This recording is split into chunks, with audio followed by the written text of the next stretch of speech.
सामने हो गया समझ गए। देखो वही बताने जा रहा है, लिखो क्वेश्चन। किसी परीक्षा में 60% विद्यार्थी गणित में, किसी परीक्षा में 60% विद्यार्थी गणित में,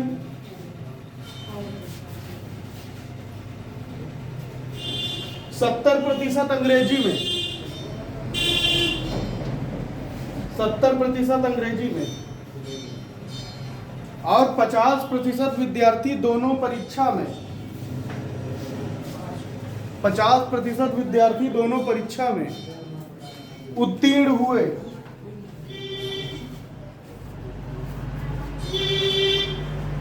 तो बताइए कि कुल कितने प्रतिशत विद्यार्थी उत्तीर्ण हुए।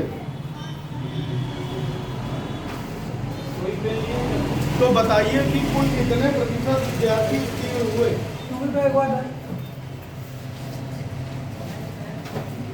क्वेश्चन यही था, एक बार फिर से सुन लो। उत्तीर्ण पास, किसी परीक्षा में 60% विद्यार्थी गणित में, 70% अंग्रेजी में और 50% विद्यार्थी दोनों परीक्षा में उत्तीर्ण हुए। बताइए कुल कितने प्रतिशत विद्यार्थी उत्तीर्ण हुए। क्वेश्चन लिखो और समझो एक बार। अब हमारी बात सुनो पहले ध्यान से। किसी परीक्षा में 60% विद्यार्थियों की संख्या पता है पूरे क्वेश्चन में? नंबर नहीं पता, हमें सिर्फ परसेंट में बात की गई है। तो जवाब क्या आएगा? वो भी परसेंट में आएगा, है ना? एग्जैक्ट वैल्यू कहीं पे है? बोलो भाई, नहीं है ना? टोटल नंबर ऑफ स्टूडेंट मान लो कितने हो सकते हैं?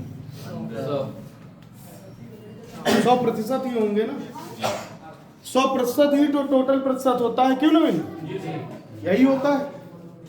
अब इसमें कुछ लोग पास होंगे, कुछ लोग फेल होंगे, यही बात तो क्वेश्चन में कही गई है।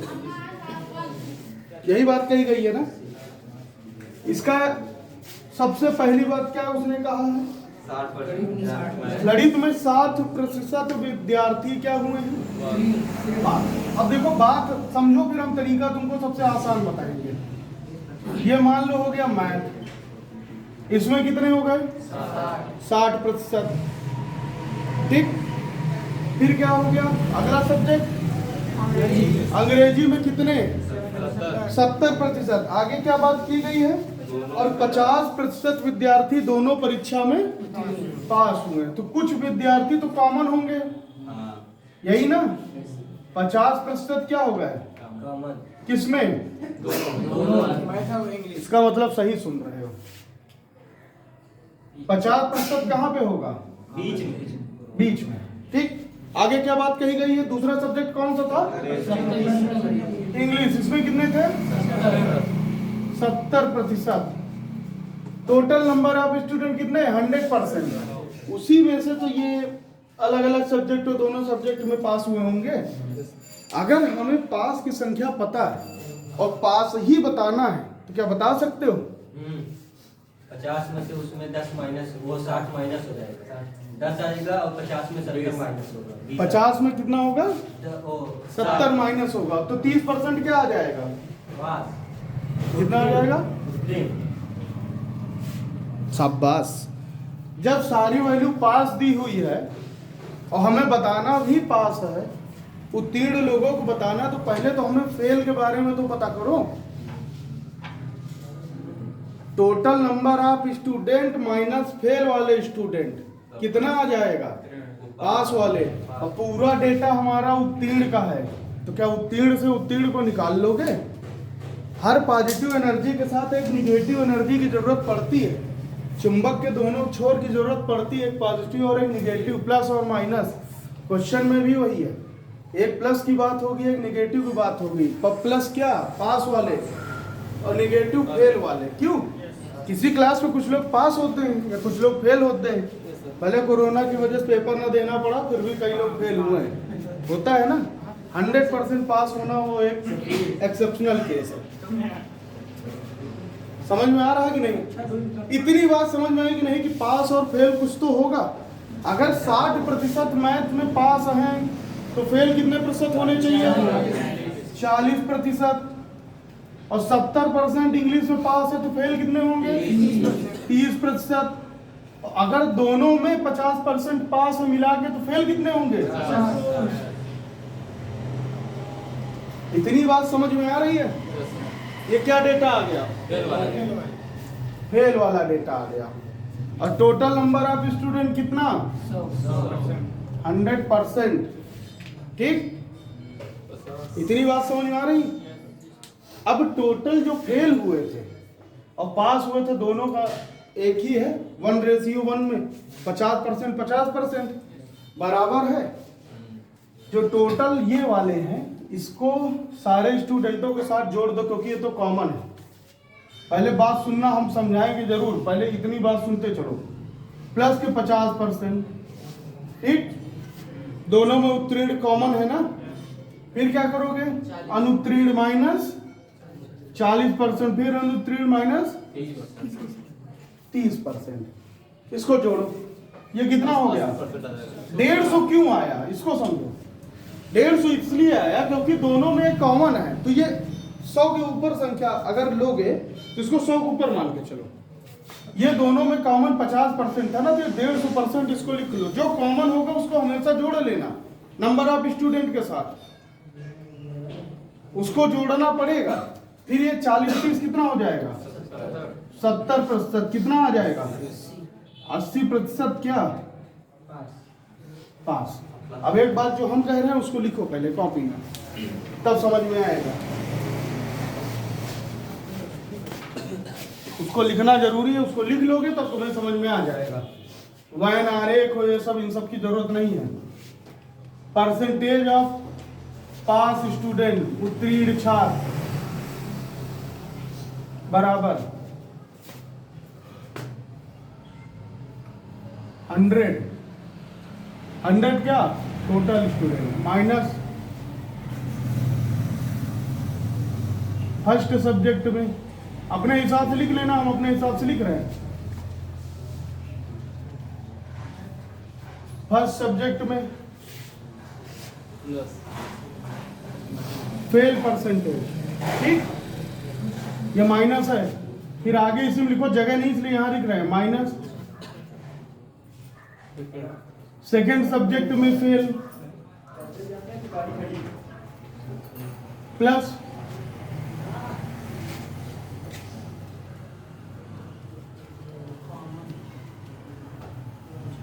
दोनों में फेल। इस चीज को लिख लो, और ये जरूरी है क्योंकि अगर वैन आरेख और इस तरीके जो तुम 10 और 20 कौन बता रहा था? मोहित बता रहे थे ना। 10 कौन बता रहा था? 10 इसमें ले लो, 10 20 उसमें ले लो, 50 में से 70 घटे है ना सर? वो ऐसे करते हैं उसकी तुम्हें जरूरत नहीं है। मिश्रण जैसे करते हैं वैसे वो उसको करते सर। वो मिश्रण एलिगेशन करने की जरूरत नहीं है। इतनी छोटी सी बात याद हो पाएगी कि नहीं हो पाएगी? नहीं हो पाएगी, करना पड़ेगा। बिना उसके देखो कंफ्यूजन हो जाता है। यहाँ पे भी अब तुम 150 पूछोगे, इसको करने में भी तुम्हें समस्या आएगी। वैन आरेख बनाओगे, उसमें तुम कॉमन लोगे। ये सब बहुत हाई लेवल की बात होगी, इतना करने की जरूरत नहीं है। इसको हमने कहा था कुछ बेसिक चीजें हैं जिनको याद करना पड़ेगा। ये बात समझ में आ रही कि नहीं आ रही? परसेंटेज अगर पास स्टूडेंट का बराबर 100 माइनस पहले सब्जेक्ट में फेल, दूसरे सब्जेक्ट में फेल, प्लस दोनों सब्जेक्ट में फेल। तो ये 100 में जो 50 जोड़े थे वो दोनों सब्जेक्ट में फेल वालों का जोड़ लिए थे, फिर बाकी का दोनों का घटा दिए थे। क्यों? क्योंकि दोनों का कॉमन था ये वाला, दोनों सब्जेक्ट में फेल। अब एक क्वेश्चन और लिखो तब और क्लियर होगा हो क्या रहा है। एक परीक्षा में हिंदी में 40%, एक परीक्षा में हिंदी में 40%, हिंदी में 40%, कॉमा संस्कृत में 25%, संस्कृत में 25%, और दोनों विषय में 20% अनुत्तीर्ण हुए। संस्कृत में 25% और दोनों विषय में 20% विद्यार्थी अनुत्तीर्ण हुए, मतलब फेल हुए। बताइए कुल कितने प्रतिशत विद्यार्थी पास हुए, उत्तीर्ण हुए? और कुछ नहीं करना है, इस बात को एक बार याद रख लोगे और प्रैक्टिस कर लोगे, जितने क्वेश्चन दिए हैं तो तुम्हें ये चीज़ें याद हो जाएंगी। कभी कभी किसी चीज़ के लिए शॉर्ट फॉर्म की भी ज़रूरत पड़ती है, हर जगह 100 का 20%, 100 का 60% मत करना। क्वेश्चन करो, समझ में तुम्हें आएगा। तो यहाँ देखो, एक बार इधर देख लो, फिर बात करते हैं। पास स्टूडेंट हमें क्या करने हैं, पता करने हैं, यही है ना। फार्मूला क्या था जो हमने लिखा था, तरीका क्या था, 100 माइनस पहले सब्जेक्ट में फेल, हमें दिया क्या हुआ है, फेल दिया हुआ है। अगर पास दिया होता तो 60% दिया होता। तो जब हमें ऑलरेडी फेल दिया हुआ तो क्या हमें पास निकालने की जरूरत है, नहीं। फेल कितना, 40% और 25, फिर दोनों में कितने फेल हुए, 30 ना, 20, दोनों में हुए 20। ये हो गया 120 माइनस 2540, कितना हो गया, कितना आएगा, टोटल नंबर ऑफ स्टूडेंट कितना पास हुए, 55%। राजू, इतना करने में तुम्हें समस्या आ रही थी? कमलेश, नवीन जी, ये बात समझ में नहीं आई है? क्या किए हो, बहुत बढ़िया किए हो। चलो लिखो क्वेश्चन जहां से आते हैं, जहां से क्वेश्चन आते हैं वो चीज लिखना जरूरी है। यहाँ वाला टाइम खत्म हो चुका, बहुत पहले आया करते थे, अब क्वेश्चन आते थोड़ा कॉम्प्लिकेटेड। किसी परीक्षा में एक लड़का 40%, थोड़ा सा जल्दी जल्दी लिखोगे तो अच्छा रहेगा। किसी परीक्षा में एक लड़का 40%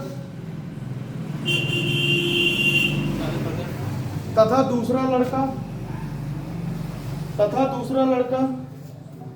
45%। किसी परीक्षा में एक लड़का 40%, दूसरा लड़का 45% अंक प्राप्त करता है।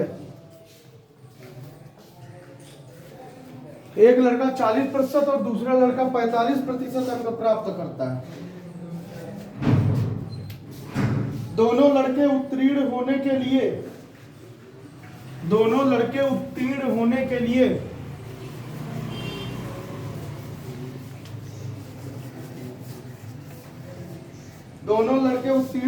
लिए आवश्यक न्यूनतम अंक से क्रमशः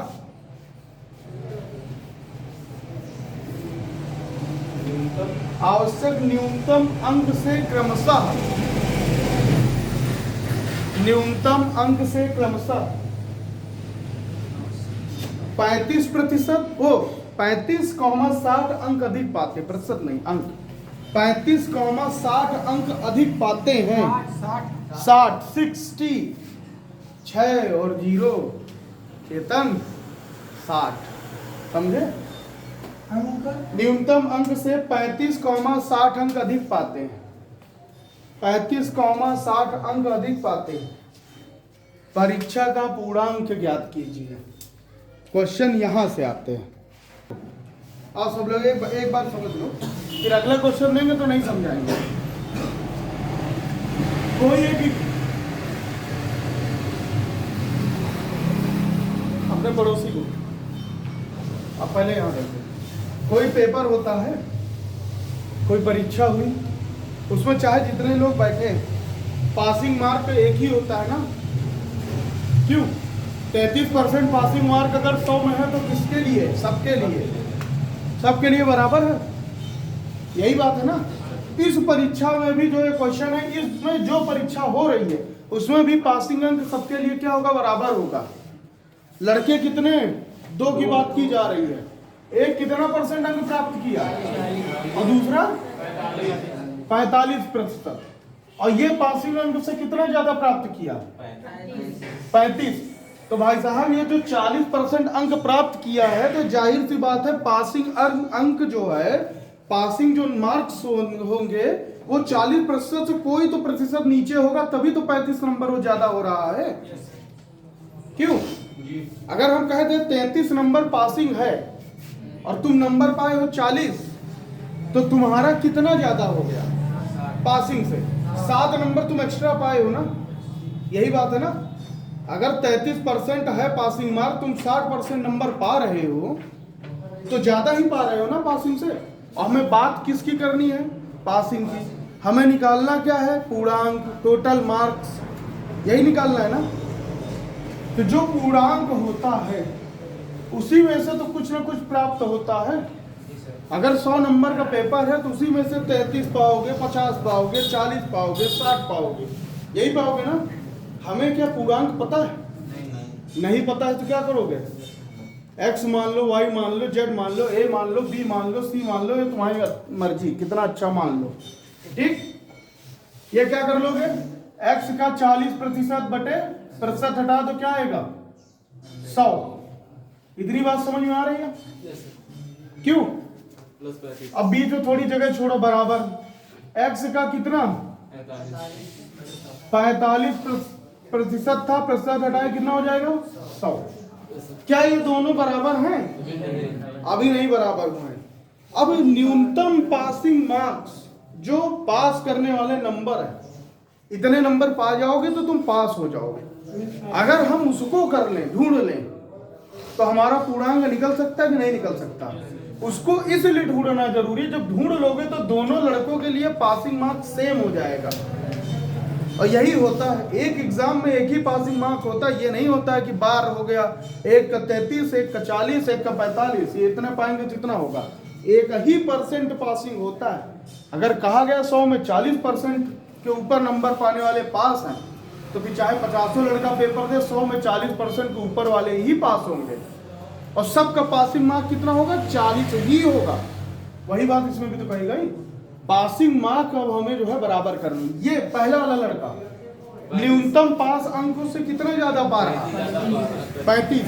अगर इसको 35 घटा दे तो पासिंग मार्क्स पे आ जाएगा कि नहीं आएगा? अगर इसको 35 घटा दे तो क्या आ जाएगा? पासिंग मार्क्स पे पास आ जाएगा। ठीक, पहले हमारी बात सुनो। आगे वाले में क्या करें? इसको पासिंग मार्क्स पे लाने के लिए क्या करोगे? ये कितने नंबर ज्यादा पा रहा है न्यूनतम 5 अंकों से? 60 अंक ज्यादा पा रहा है। 60 अंक, इसमें भी 60 घटा दो, घटा दिए। अब इसकी जो वैल्यू होगी, इसकी जो वैल्यू होगी, दोनों वैल्यू बराबर होंगी कि नहीं होंगी? पासिंग मार्क्स आ जाएगा कि नहीं आएगा? न्यूनतम पास होने के लिए जितने नंबरों की जरूरत है, इसको सॉल्व करोगे, इसको सॉल्व करोगे, दोनों बराबर आएगा ना। अभी हम क्वेश्चन में रख के दिखाएंगे, तब तुम्हें समझ में आएगा कि हाँ कैसे आया। सर हम तो प्लस कर रहे थे, जल्दी आगे 500, लेकिन माइनस 500 आया। गलता है ना। अब बात को सुनो। अब इसको क्या करो? x की वैल्यू एक तरफ, और जो नंबर्स में है एग्जैक्ट नंबर्स के फॉर्म में है 60 और 35, उसको एक पक्ष में कर लो। यही करते हो ना कमलेश? यहाँ देखो, यही करते थे कि नहीं करते थे? जो नंबर्स है प्योर नंबर है। प्योर नंबर मतलब जहाँ कोई अल्फाबेट ना लगा हो, कोई वर्ण ना लगा हो, x y z का खा गा a b c ना लगा हो, वो एक तरफ कर लो। अब ये क्या लिखो? 45 बड़ा है ना, 40 छोटा। अब इसको क्या करो? ये तुम्हारे ऊपर डिपेंड करता है तुम कैसे करते हो। माइनस x गुणे 40 बटे 100 बराबर क्या हो जाएगा? 60 माइनस 35। इतनी बात समझ में आई? क्वेश्चन पढ़ो पहले, तुरंत पढ़ो, पहली लाइन क्वेश्चन पढ़ो, जल्दी जल्दी पढ़ो, और तेज पढ़ो। कहीं दिखा 35? कहीं दिखा 35? इसका मतलब तुम पढ़ने नहीं चाह रहे हो सवाल। देखो इधर, अब ये 45 और ये 40 है, x/100, या तो इसको सॉल्व करके कर लो, और नहीं तो हम जो बता रहे हैं ऐसे करो, दोनों को कॉमन ले लो। ये क्या हो जाएगा? 45 माइनस 40। अब पूछो ये कैसे हुआ? किसी को यहाँ दिक्कत है? x इसमें भी 100, इसमें भी x, इसमें भी 100, इसमें भी, दोनों को हर ले लोगे, क्या हो जाएगा? 60 माइनस 35 कितना बचता है? 25। x/100 गुणे 5 बराबर 25। 5 उधर जाएगा तो कितना? 25। इतना समझ में आया? x बराबर 5 गुणे 100 बराबर 500। टोटल पूर्णांक कितना होगा? अब देखो तुम्हारी उसी बात को प्रूफ करते हैं। यहाँ पे x की वैल्यू हमारे पास कितनी आ गई? ये हो गया आपका क्वेश्चन सॉल्व हो गया। लेकिन देखो ये क्यों किया गया था, ये समझना बहुत जरूरी है। ये समझ लोगे क्वेश्चन नहीं रुकने वाला, चाहे जितना डेटा इसमें तुमसे घुमा के पूछ ले। कहे थे न्यूनतम पासिंग अंक से वो 10 अंक कम पाता है, तो इसमें 10 अंक जोड़ दोगे, न्यूनतम पास अंक पे आ जाओगे ना। पहले इस बात को समझो कैसे है। एक्स की वैल्यू 500 गुणे 40/100 और माइनस 35, 0 0 काट दो, ये 5 को 20, 200 माइनस 35 कितना हो जाएगा? ये 200 हो गया, ये माइनस 35 हो गया, कितना आ जाएगा? अब इसके बगल वाला सॉल्व करो, ये कितना है? 500, 500 गुणे 45/100 और माइनस के 60, 0 0 और ये 25, 5 को 20 दो 22 माइनस 60 कितना आएगा? 100 आया कि नहीं आया? बराबर है। तो न्यूनतम पास अंक कितना हो गया? न्यूनतम पासिंग मार्क्स कितना? 165। अब यहां से इस बात को समझो तो समझ में आ जाएगा। है कोई ऐसा जिसको ना समझ में आ रहा हो? क्यों? अरे बोलो तो, क्या बताएं? अरे यही बताओ कि तुम्हें समझ में आया कि नहीं आया, और क्या बताओ, और हम तुमसे क्या पूछ रहे हैं? कमलेश नकल ना करो, खाली बताओ पहले इसको समझ में आया कि नहीं आया। नवीन बताइए, बहुत जरूरी है। और नहीं तो कमलेश आगे आ जाओ, एक जगह खाली है तब ठीक। राजू क्वेश्चन कब पूरा पढ़ना शुरू करोगे? जब तुम्हारा मन करेगा। एक क्वेश्चन और लिख लो, फिर आते हैं उसी पीडीएफ पे। हाई स्कूल की परीक्षा में मोहन, हाई स्कूल की परीक्षा में मोहन लिखते चलो थोड़ा जल्दी भाई। हाई स्कूल की परीक्षा में मोहन 35% अंक पाता है तो हाई स्कूल की परीक्षा में मोहन 35% अंक पाता है तो उसके प्राप्तांक न्यूनतम उत्तीर्णांक से, शब्द देखो कितने खतरनाक है, उसका प्राप्तांक न्यूनतम उत्तीर्णांक से, उत्तीर्णांक मतलब न्यूनतम पासिंग मार्क्स 35% अंक पाता है। हाँ, हाई स्कूल की परीक्षा में मोहन 35% अंक पाता है तो उसके प्राप्तांक न्यूनतम उत्तीर्णांक से 30 अधिक रहते हैं। न्यूनतम उत्तीर्णांक मतलब न्यूनतम पासिंग मार्क्स से 30 अधिक नंबर हो पा रहा है। ठीक, यहां तक लिख लिए? एक बार बोलो हाँ सर, लगे क्लास में हो। जबकि सोहन 25% अंक पाता है, जबकि सोहन 25% अंक पाता है तो सोहन 25% अंक पाता है तो उसके प्राप्तांक 25% अंक पाता है तो उसके प्राप्तांक न्यूनतम उत्तीर्णांक से, न्यूनतम उत्तीर्णांक से मतलब मिनिमम पासिंग मार्क्स से 30 नंबर कम रहते हैं, 30 कम रहते हैं। न्यूनतम उत्तीर्णांक से 30 कम रहते हैं, 30 कम रहते हैं। एक ज्यादा पा रहा और एक कम पा रहा है। बात को समझते चलना। तब आपको क्या बताना है? परीक्षा का पूर्णांक और न्यूनतम उत्तीर्णांक ज्ञात कीजिए। पूर्णांक मतलब टोटल मार्क्स, न्यूनतम उत्तीर्णांक मतलब मिनिमम क्वालिफाइंग मार्क्स, दोनों आपको बताने हैं। देखो चलो सामने देखो तुम लोग। अच्छा एक बात हमको बता दो, क्यों कोई छोटी से छोटी बात को समझना या तो चाह नहीं रहे हो, कोशिश नहीं कर रहे हो, या समझ में नहीं आ रहा? अगर तुम कहे तो समझ में नहीं आ रहा तो इससे पहले जब क्वेश्चन बताए थे उसमें भी हाँ क्यों बोले? समझ में आ गया। अगर समझ में आया था तो फिर हाँ क्यों बोले? नहीं आया था तो अगर आया था तो फिर ये क्वेश्चन क्यों नहीं हुआ? दोनों सवालों का जवाब तुम ही लोगों के पास है, अपना अपना जवाब ढूंढ लो। देखो इधर कुछ लोगों का कैलकुलेशन फास्ट रहता है, कुछ लोगों का कैलकुलेशन फास्ट रहता है, कुछ लोगों का स्लो रहता है। एग्जाम निकालने के लिए कैलकुलेशन को फास्ट कर लो क्योंकि स्लो से नॉट क्वालिफाई लिख के आना है। और पीडीएफ में ढूंढते रह जाओगे, मिलने वाला नहीं है रोल नंबर। या तो अपनी पीडीएफ स्वयं तैयार कर लो। चलो यहाँ देखो, हाई स्कूल के एक परीक्षा में मोहन कितना अंक पाता है? टोटल मार्क्स हमें पता नहीं है, कितना परसेंट अंक पा रहा है? 35%। हटाया 100 लाए नीचे, ठीक है।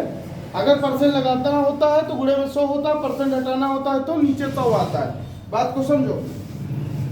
पाता है तो प्राप्तांक जो ये अंक पा रहा है, न्यूनतम उत्तीर्णांक से 30 अधिक है। 30 अधिक, हमें मिनिमम क्वालिफाइंग मार्क्स पर पहुंचना है। 30 अधिक है तो ये क्या कर लो, माइनस कर लो, बराबर दूसरे वाले की बात समझो। जबकि सोहन 25% अंक पाता है। सोहन कितना पा रहा है? 25%। और ये क्या कर रहा है? प्राप्तांक। और इसका जो सोहन का प्राप्तांक है वो न्यूनतम उत्तीर्णांक से कितना है? 30 का। मैं भाई साहब इसको पासिंग मार्क पे ले जाने के लिए 30 ऐड करोगे कि नहीं करोगे? इतनी सी बात करने में कौन सी आफत आ रही थी? फिर उसके बाद ये 35 से 25, इधर क्या लिख दो, 10x/100 बराबर ये 30 उधर जाएगा, कितना हो जाएगा? 60। 10 से 10 काट दो, कितना बचा? 10 बचता है। x = 600। अब x की वैल्यू किसी एक में पुट कर दो, तुम्हें अपने आप मिनिमम क्वालिफाइंग मार्क्स आ जाएगा। अभी अगर किसी का माइंड ब्लॉक हो गया हो तो बताओ, लिखो एक क्वेश्चन और लिखो, देखे कितनी बुद्धि काम कर रही है। लिखो क्वेश्चन लिखो। एक परीक्षा में 38% लड़के उत्तीर्ण हुए। एक परीक्षा में 38% लड़के उत्तीर्ण हुए।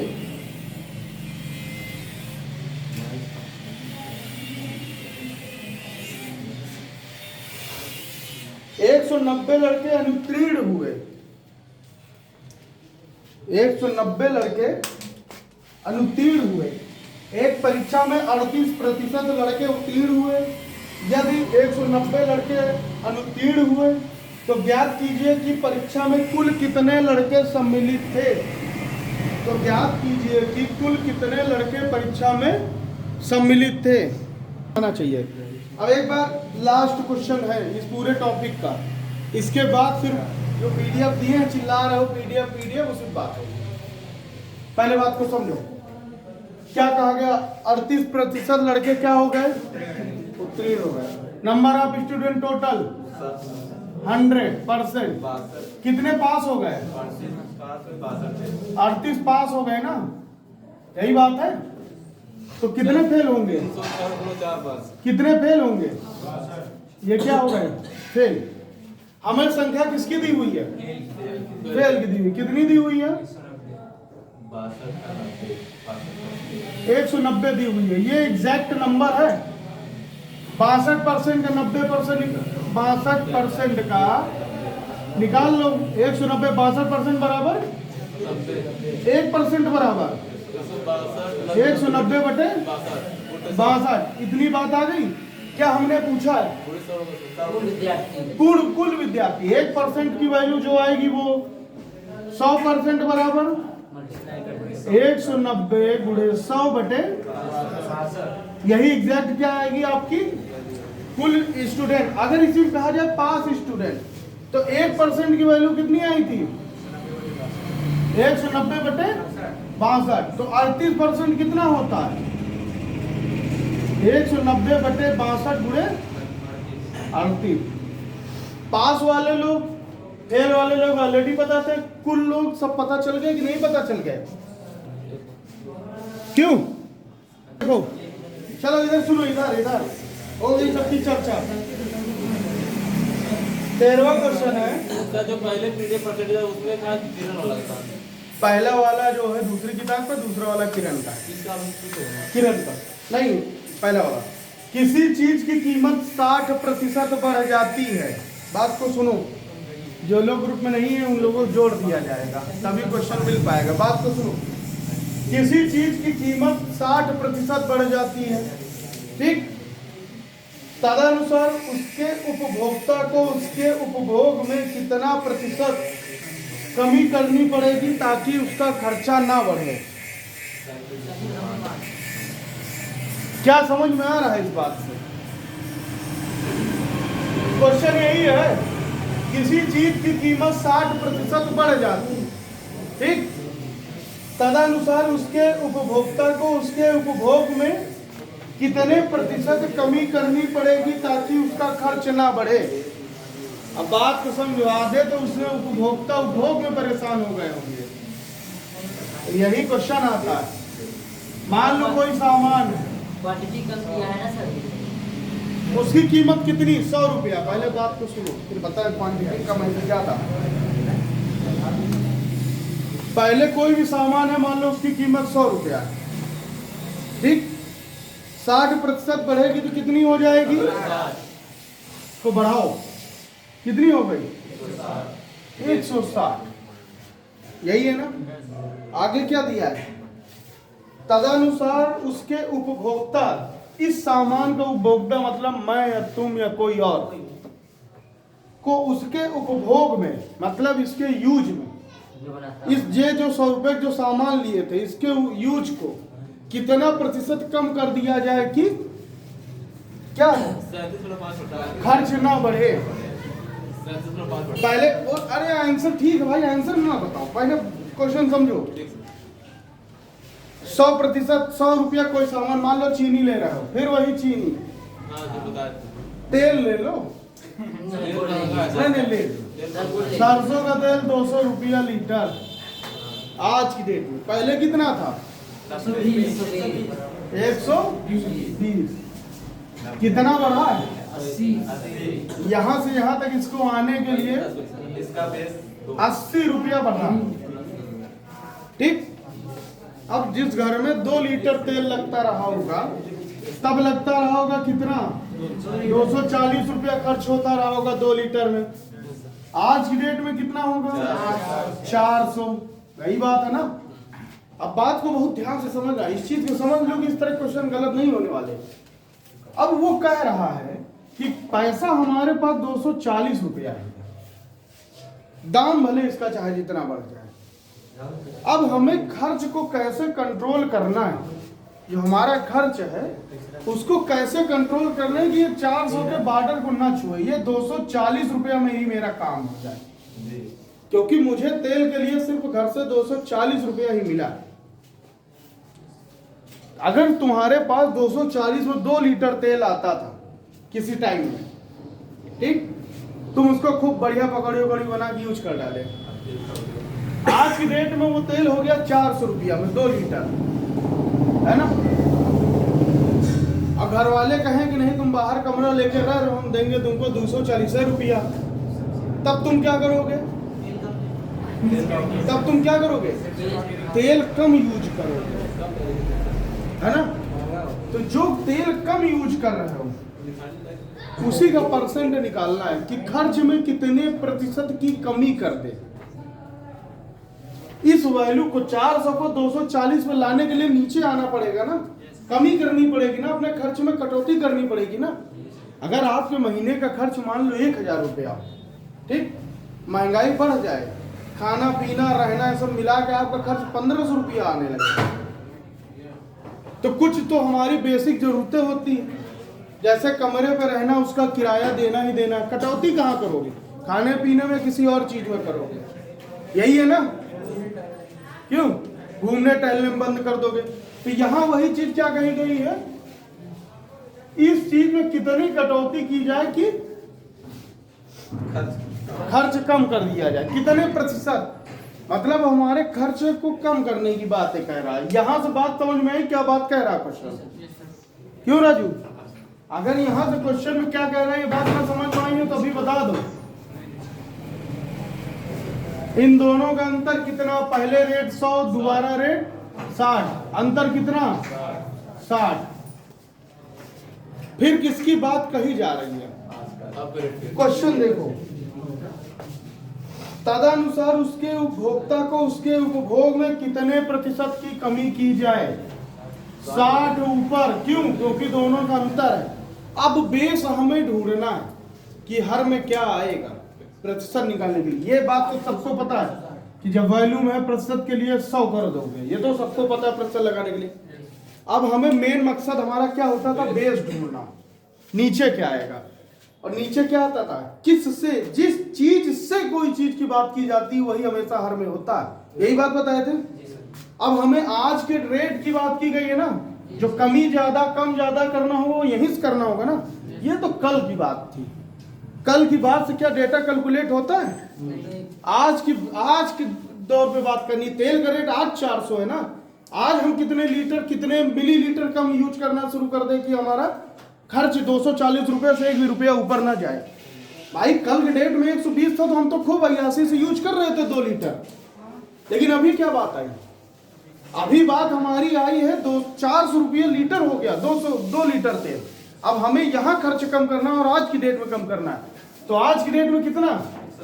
160 रुपया की बात हो रही है। ये यहीं से तो कम होगा, यही बात है ना। इसको सॉल्व कर लो, तुम्हारे पास जो कमी आएगी वो तुम्हारे खर्च में कमी होगी। क्यों? वही तुम्हारे खर्च में कमी होगी ना। इसीलिए कहते हैं दिमाग को खोल के समझो, क्वेश्चन को करो। 60 क्या है? 60 बढ़ोतरी हो गई है, वो ऊपर आ गई। अंतर दोनों का, आज की डेट का रेट और कल की डेट का जो रेट था, दोनों का अंतर हमेशा ऊपर रहेगा, क्योंकि अंतर छोटा होता है, वही तो रहेगा। और फिर कैलकुलेट किससे करना है? आज के रेट से कैलकुलेट करना है। राजू, जब तक क्वेश्चन एक आधा घर पे बैठ के नहीं करोगे तब तक कुछ नहीं समझ में आने वाला, सब ऊपर से निकल जाएगा। हम चीखते रहेंगे, चिल्लाते रहेंगे, हम पढ़ा चले जाएंगे और तुम बढ़िया पढ़ते रहोगे। करना जरूरी है, पहले करो। गलत सही कुछ भी करो, इसलिए मैं कहता हूँ गलत करो चाहे सही करो, करते रहो। इसको हटा रहे हैं।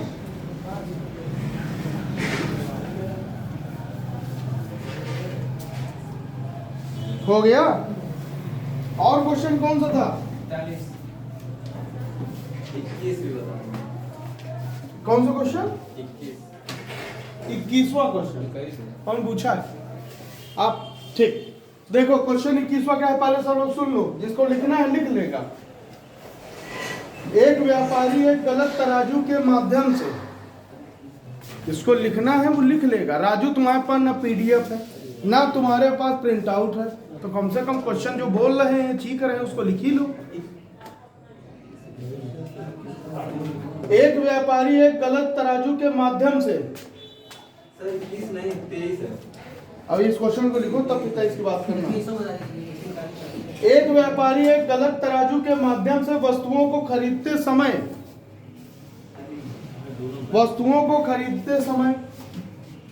10% का घोटाला करता है। एक व्यापारी एक गलत तराजू के माध्यम से वस्तुओं को खरीदते समय 10% का घोटाला करता है तथा बेचते समय भी 10% का घोटाला करता है। खरीदते समय भी क्या कर रहा है? 10% का घोटाला कर रहा है। वही व्यापारी, एक सिंगल व्यापारी है, और बेचते समय भी वो 10% का घोटाला कर रहा है। ठीक, तब उसका लाभ का प्रतिशत क्या होगा? लाभ का प्रतिशत क्या होगा? क्वेश्चन लिख लो फटाक से, और उसके बाद तुरंत सामने बोर्ड पे खरीदते समय भी 10% का घोटाला, बेचते समय भी 10% का घोटाला, तो उसका प्रॉफिट क्या होगा? भाई साहब ये बताओ, घोटाला का मतलब क्या होता है? अगर कोई व्यापारी अगर किसी चीज का घोटाला कर रहा है तो उस सेंस में आओ हमारी तरफ भी देख लो। कमलेश बाहर क्या है, चलना है? एक व्यापारी है, पहले बात को सुनो इधर ध्यान से। ये क्वेश्चन कभी कभी और डेटा को मैनिपुलेट कर देता है, तब फिर और घुमा देता है, तब भी तुम लोग कहोगे कि ये तो सवाल बताया ही नहीं था, जबकि सब कुछ बताया जा चुका है। बात को सुनो। हमेशा एक ही चीज के दो ही पहलू होते हैं, जैसे एक सिक्के के दो पहलू होते हैं। एक चुंबक की दो चीजें होती है, पॉजिटिव और नेगेटिव। एक आदमी के अंदर भी दो आदतें होती हैं, या तो उसकी अच्छी होंगी या तो बुरी। पॉजिटिव और नेगेटिव दो चीजें हर जगह होती हैं। ठीक है, सही कह रहे हैं? जैसे ब्रह्मांड में धरती और आकाश, पॉजिटिव और नेगेटिव दो चीजें हो गई। ठीक, वैसे ही एक व्यापारी या किसी भी बिजनेस में एक क्या होगा? एक ग्राहक होगा और एक बिजनेसमैन। एक ग्राहक होगा और एक बेचने वाला होगा, व्यापारी होगा, यही तो होगा किसी भी बिजनेस में। दो ही चीज होती है। अब ये बताओ, अगर कोई व्यापारी किसी चीज में घोटाला कर रहा है तो व्यापारी को प्रॉफिट होगा या लॉस? अगर वो तराजू मार रहा है तो प्रॉफिट होगा कि लॉस होगा? और घाटा किसका होगा? ग्राहक का। इतनी बात समझ में आ रही है? इस क्वेश्चन में केवल व्यापारी के सेंस में बात कही गई है, क्या? केवल व्यापारी के बारे में। अगर इसी की जगह पे कहा जाता व्यापारी खरीदते समय 10% मार रहा है तो व्यापारी हो गया। अगर कहा जाता है कि व्यापारी है, ठीक, अब वो किसी सामान को बेचते समय 10% का घोटाला कर रहा है तो बताओ जो ग्राहक है, जो खरीदार है, उसको कितने प्रतिशत का नुकसान हो रहा है, ये कितना नुकसान हो रहा है? तो ये ग्राहक के सेंस में बात हो जाती कि ना होती? अभी किस सेंस में बात हो रही? व्यापारी के सेंस में। तो व्यापारी के सेंस में अगर घोटाला होगा तो वो प्रॉफिट होगा। पहले मान लो 10% था, ठीक, 100%, टोटल वैल्यू 100, फिर क्या हो रहा? 10% का घोटाला कर रहा, तो व्यापारी 10% का क्या कर रहा है? 100 प्लस 10 कितना? 110। फिर इसके बाद क्या कर रहा है? बेचते समय क्या कर रहा है? फिर 10% का घोटाला कर रहा है, तो क्या हो जाएगा? 110 गुणे 110 बटे 100, 0 कितना आ जाएगा? 121, ठीक। अब आगे क्वेश्चन में क्या बात कही गई? प्रतिशत लाभ। यही वो बात बताए थे जो पहले आया था। 121 आज की डेट में, कल की डेट में 100, दोनों का अंतर 21। देखते चलो जिन लोगों को इससे पहले 60 समझ में नहीं आया था, आज की डेट का मूल्य, कल की डेट का मूल्य, दोनों का अंतर कितना? 21। परसेंट में वैल्यू बतानी है, क्या लिखा? प्रतिशत लाभ बटे। अब बेस की बात करो, इसमें किस डेट से प्रतिशत की बात की गई है? बढ़ोतरी की। प्रतिशत लाभ, अगर इस व्यापारी को लाभ होगा तो किस चीज से लाभ होगा? जो उसके पास सबसे पहले था। अब क्रय मूल्य की बात कर देंगे तो अभी कुल लोग लाभान में पहुंच जाएंगे, इसलिए अभी यहीं रहो। ये 100 रुपया है ना, उसके पास 100 रुपया आज की डेट में था सुबह के टाइम, दोपहर में बढ़ते बढ़ते 121 रुपया हो गया, तो उसको फायदा किस पैसे से हुआ? जो पैसा उसके पास सुबह था। भाई 121 रुपया तो आज अभी हो गया ना दोपहर में, और कहां से बढ़ा है? 100 रुपया से बढ़ा है। कहां से बढ़ा है? बोलो राजू, 100 से बढ़ा है ना, इस बात को समझ लो। कहां से बढ़ा? 100 से बढ़ा है। कितना? 21% का इसको लाभ हो गया। इतनी बात समझ में आई कि नहीं आई? अगर कोई ऐसा बैठा हो जिसको समझ में ना आई हो तो हमको बता देना बिना संकोच किए। ये तो हो गया एक तरीका। एक दूसरा तरीका और बताए थे, अगर लाभ की बात की जाएगी तो प्लस की बात, +10, दोबारा फिर कितनी बार बढ़ रहा है? 10, फिर प्लस XY की बात 10 गुणे 10 बटे। अगर इसी में किसी घातक बात की होती तो यहाँ पे ये प्लस माइनस ही होता है ना, और यहाँ माइनस नहीं आएगा। इसको समझ में आया? 10 10 20 प्लस के 0 0 0 0 कितना? 1, कितना आ गया? 21%। ये भी हो गया। ऐसे भी कर सकते हो। इसका फॉर्मूला क्या था? माइनस प्लस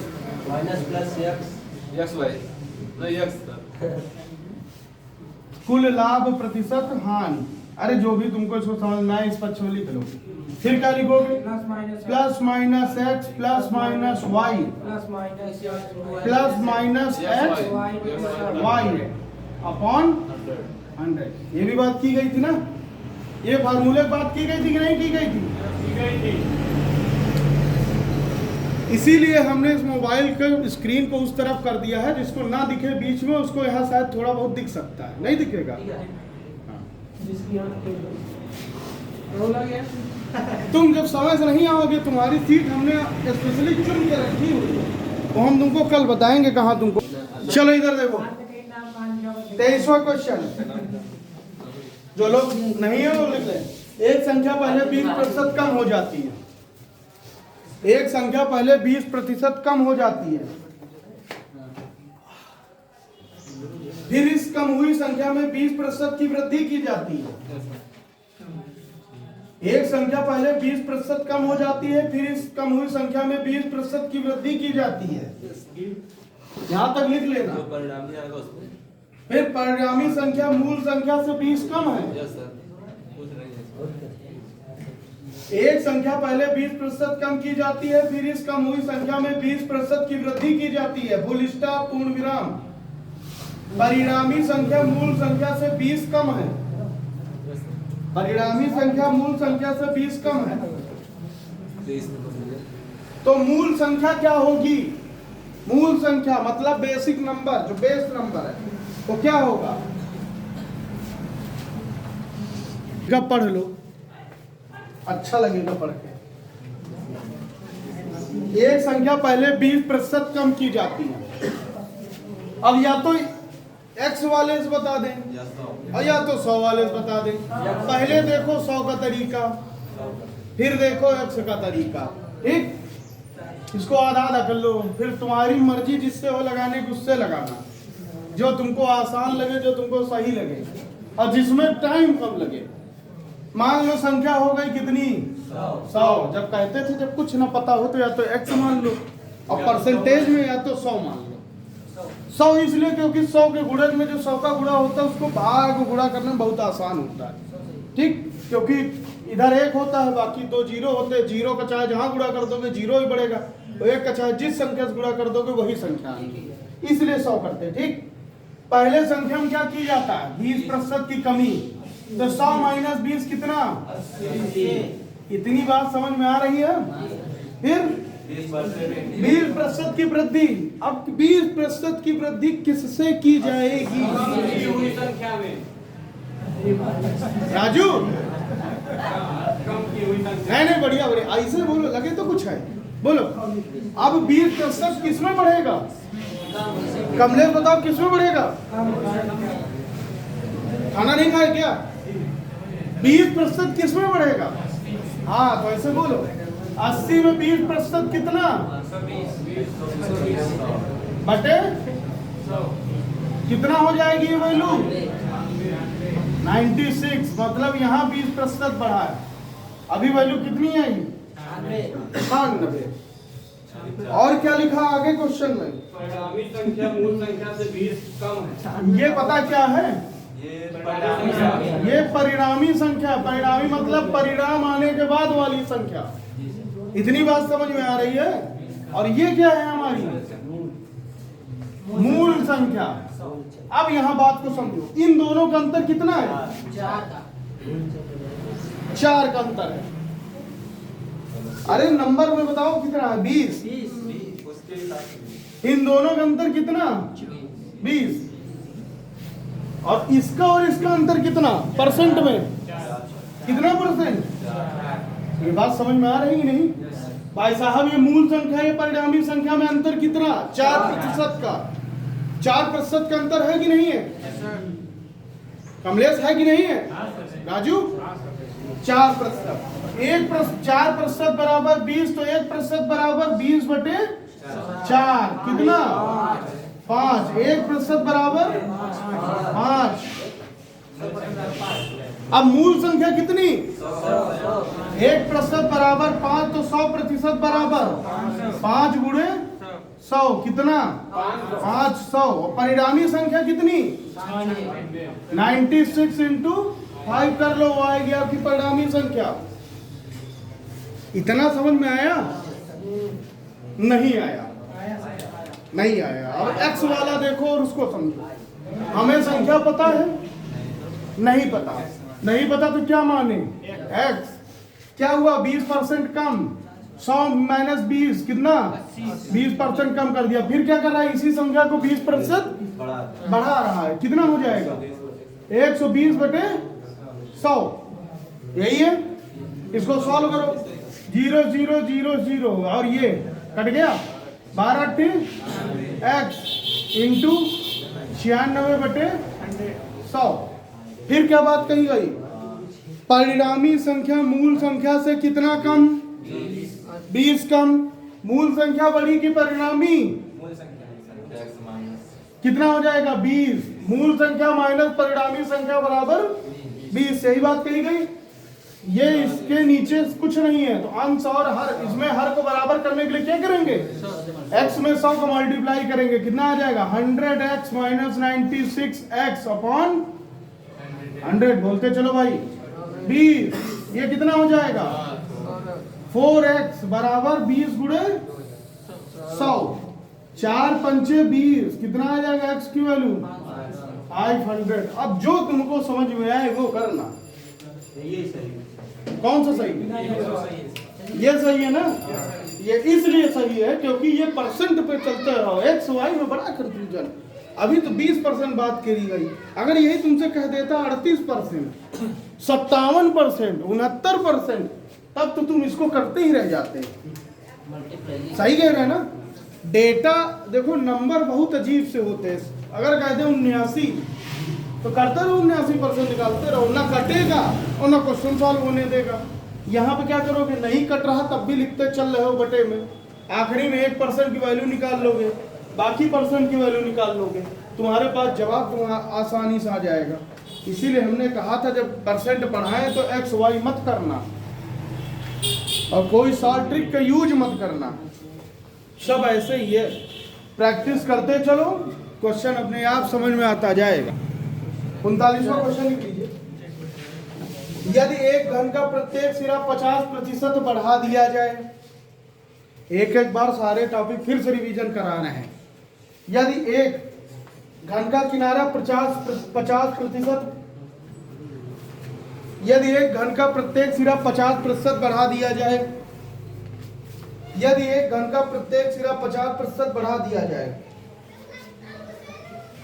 तो इसके पृष्ठीय क्षेत्रफल में कितने प्रतिशत की वृद्धि होगी?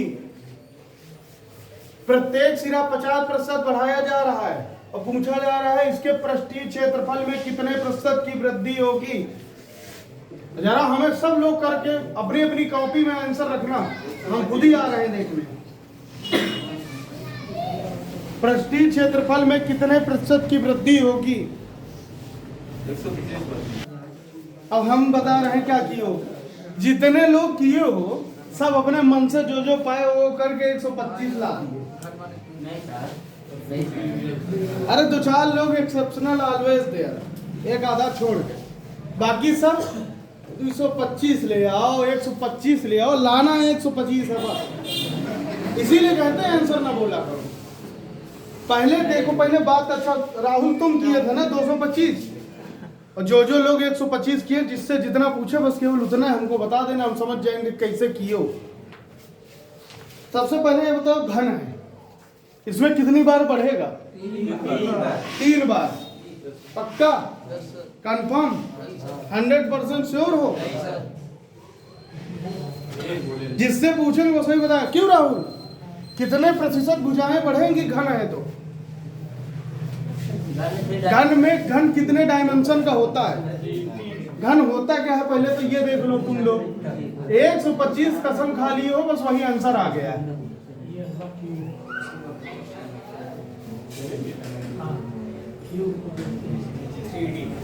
थ्री डी डायमेंशन होता है ना? हाँ, 3 डायमेंशन। 3 डायमेंशन मतलब लंबाई, चौड़ाई और ऊंचाई। और वृत्त क्या होता है? वो 1 डायमेंशन है, 2 डायमेंशन है वो, ठीक, 2 डायमेंशन है। वर्ग क्या होता है? 2 डायमेंशन होता है, लंबाई और चौड़ाई की बात होती है। इस कमरे की जब बात की जाएगी क्षेत्रफल की तो क्या होगा? नीचे वाली बात, सिर्फ लंबाई और चौड़ाई से क्षेत्रफल निकलेगा। लेकिन आयतन की बात की जाएगी तो ऊंचाई की भी बात होगी। आयतन मतलब वो जिसके अंदर ये जो सब तुम बैठे हो ऊपर तक भर जाएगा, ये क्या बताएगा? ये आयतन बताएगा, क्षेत्रफल तो बताएगा नहीं। आयतन मतलब कैपेसिटी से भी उसकी बात को समझो, कितनी क्षमता है इस कमरे की, वो आयतन से पता चलेगा। इस कमरे में कितने लोगों को बैठने की क्षमता है, ये उसके आयतन बताएगा। क्षेत्रफल क्या बताएगा? जमीन में।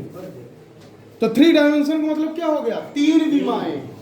और 2 डायमेंशन मतलब 2 विमाएं, लंबाई और चौड़ाई, ठीक। अब ये बताओ राहुल, तुम बताओ 225 आया था ना, -100 घटा के 125 ला दिए।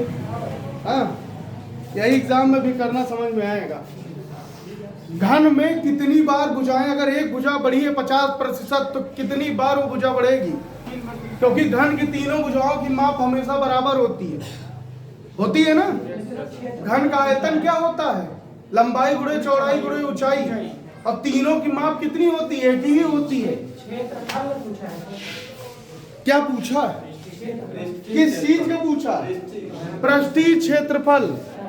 Surface area. ठीक, पृष्ठीय क्षेत्रफल मतलब पृष्ठ, पृष्ठ मतलब जमीन, सरफेस एरिया।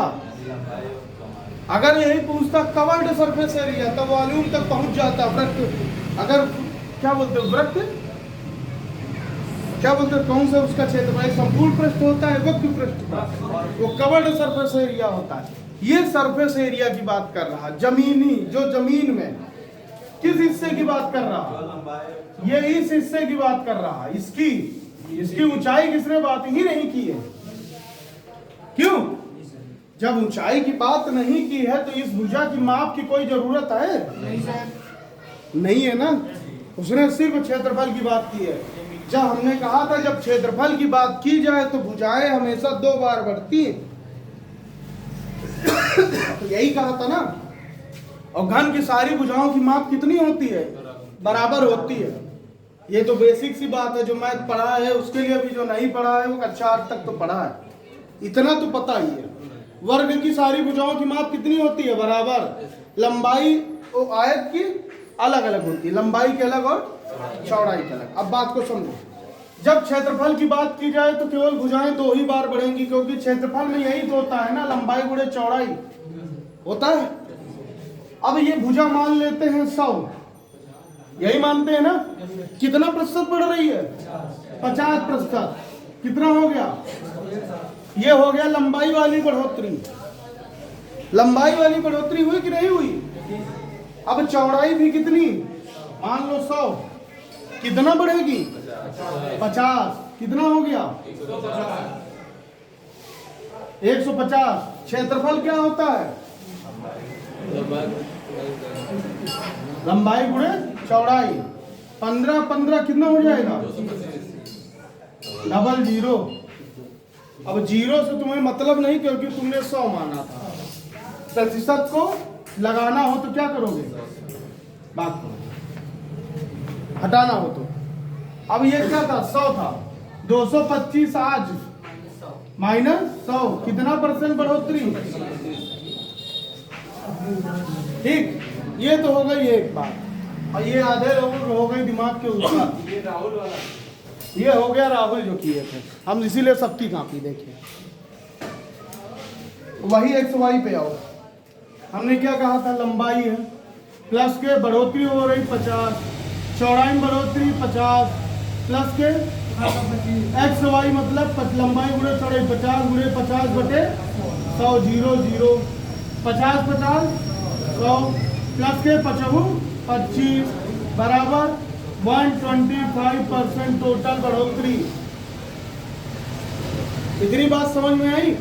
अब एक और तरीका देखो, 2 तरीके हो गए, तीसरा देखो। जो तुमको पसंद आए वो अपने दिमाग में रख लो। करना है सब भुजाओं की माप वर्ग घन में कितनी होती है? बराबर 100। एक बार भुजा बढ़ी कितनी? 50%, 150। दूसरी बार फिर इसी से बढ़ा लो, कितनी? 150 गुणे 150, 0 0, 50 25, कितना? 225। ये लास्ट और ये पहले, कितना आ जाएगा? 125%। सबसे बेस्ट तरीका हमारे हिसाब से ये। अब अपने हिसाब से चुन लो और सुनो। ना समझ में आया? सर वो जो बताया ना कि घर में पृष्ठीय क्षेत्रफल है तो 2 बार करना। क्षेत्रफल की जहां भी बात की जाए, पृष्ठीय हो कोई भी क्षेत्रफल हो, क्षेत्रफल लिखा हो। अगर क्षेत्रफल लिख दिया है तो सिर्फ लंबाई और चौड़ाई की बात हो रही, ठीक, 2 डायमेंशन की बात हो रही क्षेत्रफल में। और जहां इस बात को बहुत खास ख्याल रखना, अगर क्षेत्रफल लिखा है तो सिर्फ और सिर्फ 2 डायमेंशन की बात हो रही, और अगर आयतन लिखा है तो 3 डायमेंशन की बात हो रही। अब हमें एक सवाल का जवाब दो सारे महानुभाव, ज्ञानी लोग जवाब दो। वृत्त और गोले में फर्क क्या होता है? वृत्त की क्या होती है?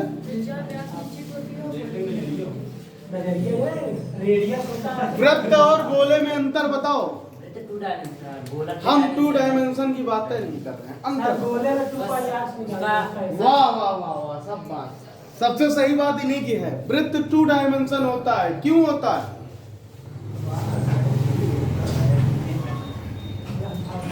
एक तो ये और एक तो ये, 2 डायमेंशन, ठीक। और गोला क्या होता है? ये वृत्त है और ये गोला नहीं है। अब कैसे बना है? तुम लोग अपने हिसाब से आर्टिस्ट हो गए तो बना लेना। और गोला क्या होगा?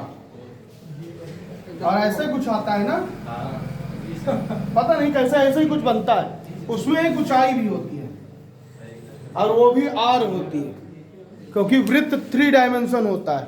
और वृत्त का क्षेत्रफल वो आयतन क्या होता है उसका? गोले का 4/3 पाई आर क्यूब और वृत्त का पाई आर स्क्वायर। अब यहीं से अंतर लगाओ। रेडियस क्या होगी? सबकी सेम होगी, ठीक। वृत्त में कितनी बार जो है मतलब त्रिज्याओं को गुणा हो रहा? 2 बार। और गोले में 3 बार। तो 3 डायमेंशन हुआ कि नहीं हुआ? सीधे आयतन के क्षेत्रफल के फार्मूले पे जाओ, तुम्हें खुद पता चल जाएगा 3 डायमेंशन की 2 डायमेंशन। बेलन कितने डायमेंशन है? 3 डायमेंशन है। क्यों 2 डायमेंशन है बताओ? 3 डायमेंशन क्यों है बेलन? भाई साहब क्या होता है उसका फार्मूला? बेलन के आयतन का पाई आर स्क्वायर एच। आर 2 बार, त्रिज्या 2 बार और एच ऊंचाई। तो 3 डेटा है कि नहीं है? बाहर क्या दिख रहा है? हमें भी दिखा दो। एक सिलेंडर की त्रिज्या 50% कम कर दी जाए और ऊंचाई 50% बढ़ा दी जाए, और ऊंचाई 50% बढ़ा दी जाए, तो उसके आयतन में कितने प्रतिशत का परिवर्तन होगा? यदि किसी सिलेंडर की त्रिज्या 50% कम कर दी जाए और उसकी ऊंचाई 50% बढ़ा दी जाए, तो उसके आयतन में कितने प्रतिशत का परिवर्तन होगा? मेरे कलाकार दोस्तों बताओ इसको, आयतन में कितने प्रतिशत का परिवर्तन होगा? देखते हैं क्या बताते हो तुम लोग, हमें भी जानना है। राहुल अब 225 लाओ। आओ यहाँ देखो, यहाँ सामने आप पहले बनाते हैं सिलेंडर, तबे आएगा तुम लोगों को समझ में। यही होता है ना सिलेंडर, अच्छा बना है ना। चलो इधर देखो, इधर इधर इधर सिलेंडर बना लिए, जैसे बनना था हम बना दिए, बाकी तुम लोग बनाना।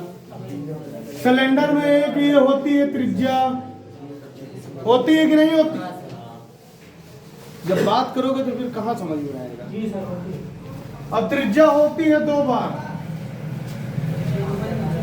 ठीक। और क्या होता है? ऊंचाई। इतनी बात समझ में आ रही है कि नहीं?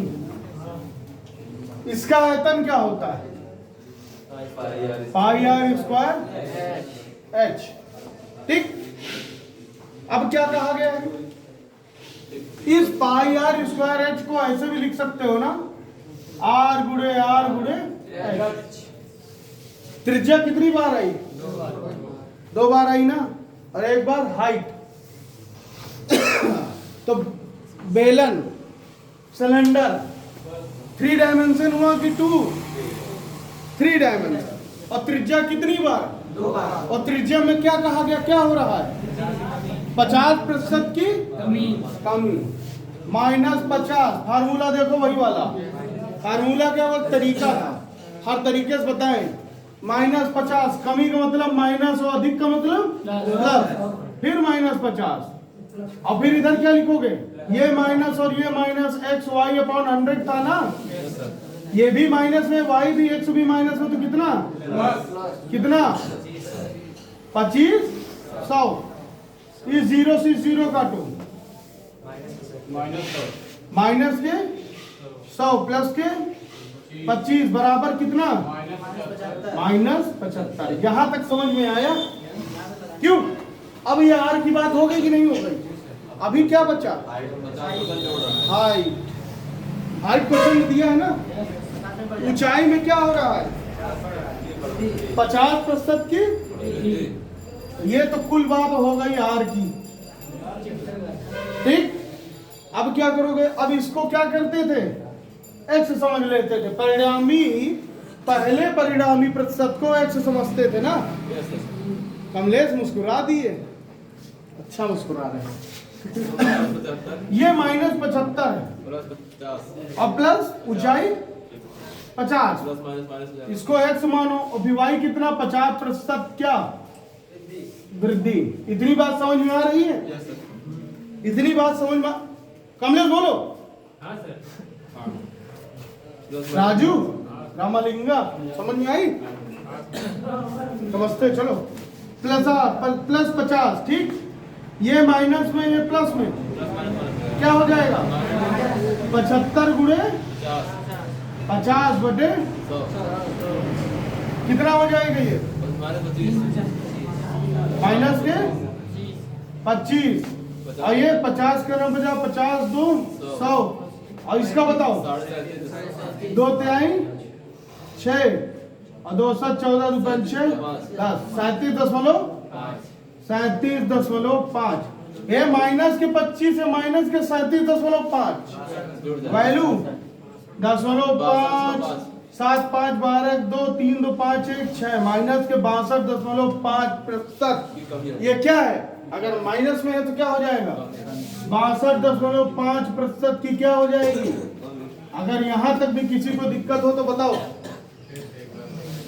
दिक्कत शुरू से ही है। आओ यहाँ।